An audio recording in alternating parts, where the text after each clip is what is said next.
O Mudando Narrativa é uma metodologia de contação de histórias de forma inclusiva, para que crianças com e sem deficiências possam juntas participar de uma contação de história e compreender, né, a história e os principais conceitos que estão ali. Qual é a música, Madison? Vamos lá? Vamos todo mundo prestar atenção para a gente poder aprender essa música. A gente já trabalha com leitura e literatura há muito tempo e eu acho que de repente caiu a ficha de falar assim, gente, mas os livros não são acessíveis às crianças com deficiência.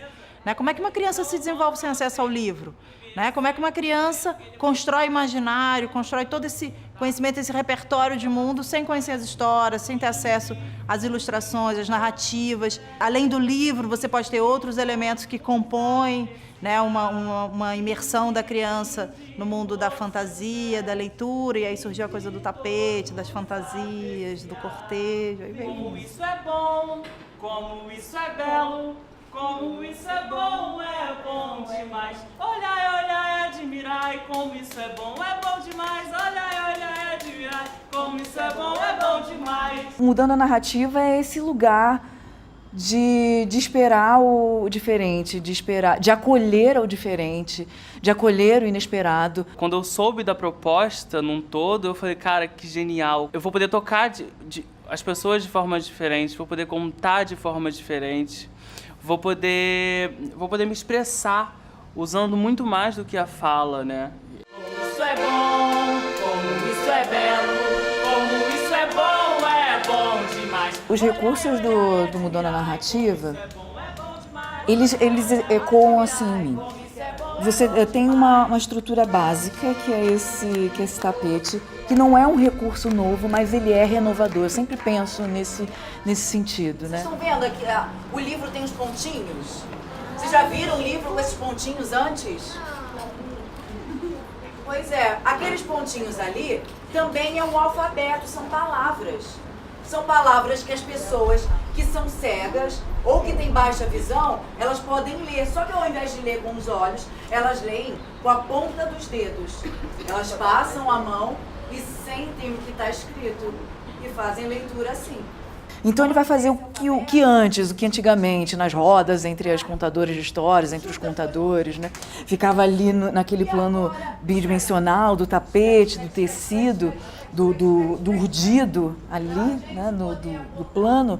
Ele ganha a tridimensionalidade, ele ganha a vida, ele ganha a sonoridade. A gente faz a abertura do coração para a história e aí é como se naquele momento as coisas fossem começando a surgir, as árvores vão começando a aparecer, os passarinhos que a gente conhece vão começando a cantar, tem as casinhas que vão se formando e eu fico tão encantado em contar quanto as crianças em ouvir.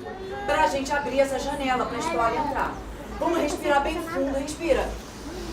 E solta um som gostoso abrindo. 1, 2, 3. Era uma vez. Bom dia pra vocês. Esse trabalho, né, ele sempre começa com a equipe se apresentando.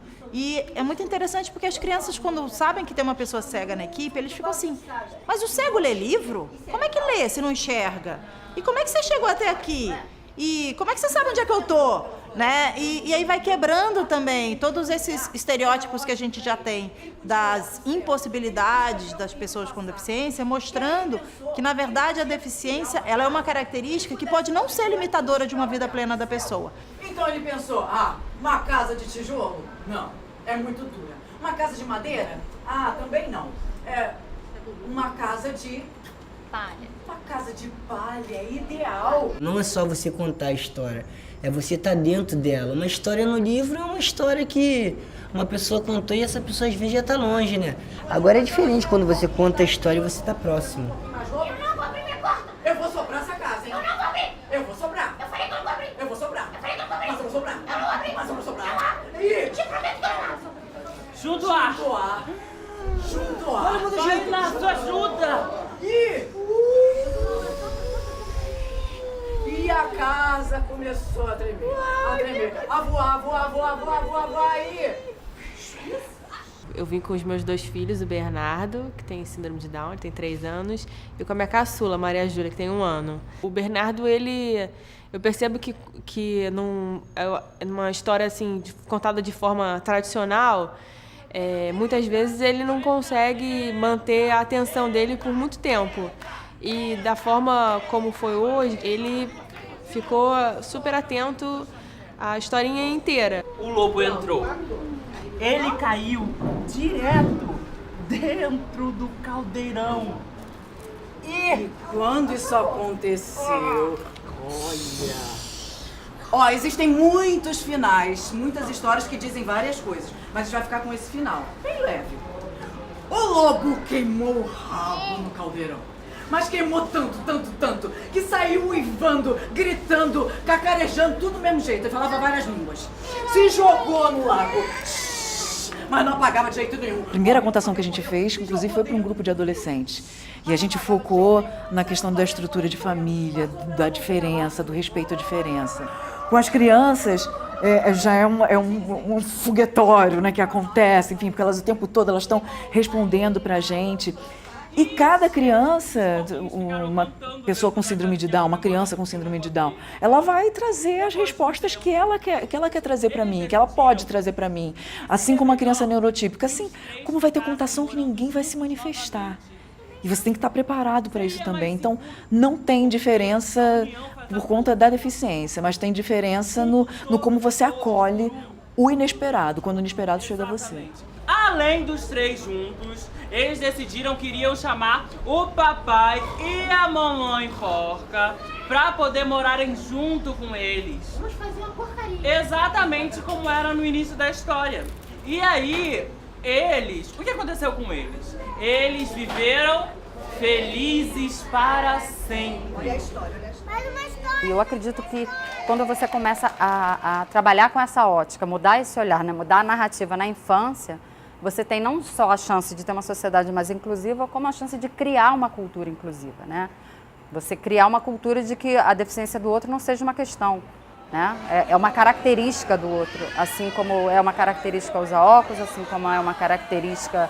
Umas pessoas são tímidas, outras não, umas pessoas falam melhor, outras desenham melhor, quer dizer, cada um com a sua potência. Teve uma ocasião que foi muito interessante, que um menino sem deficiência, ele chegou para mim e falou assim, nossa, agora eu entendi por que o lobo não derrubou a casa de tijolos, porque ela é dura, né? Eu achava que era porque ele estava cansado, porque ele já tinha derrubado 2 casas antes. Então, coisas que às vezes a gente acha que são necessárias só para uma criança com deficiência, na verdade, elas trazem uma outra possibilidade para que todo mundo possa compreender várias questões que estão ali subjacentes nas histórias e que muitas vezes não são percebidas mesmo, né? Então, acho que isso é muito legal.